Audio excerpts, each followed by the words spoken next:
Hello everyone, welcome back to my channel, and today in this video I just like to show you how to apply dark mode in Google Chrome browser in your PC or laptop.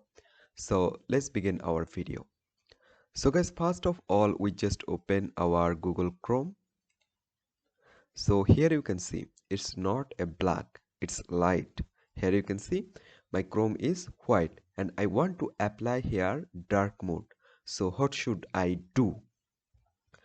Firstly, I just need to minimize it, and then I just need to right click on my mouse, and then I just need to select personalize at the last option. Select on it. Now I just need to go on this colors option. Now here you can see at the here have a option, choose your default app mode. There you can see it's selected light, so you just need to select on dark. Just select dark, then minimize it, and now open your Chrome browser.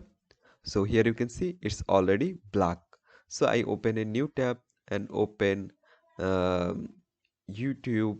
So here you can see it's also black. So in this way you can apply dark mode in your Google Chrome very easily. So I hope you can understand and hope guys this video can help you. Don't forget to like and subscribe to my channel.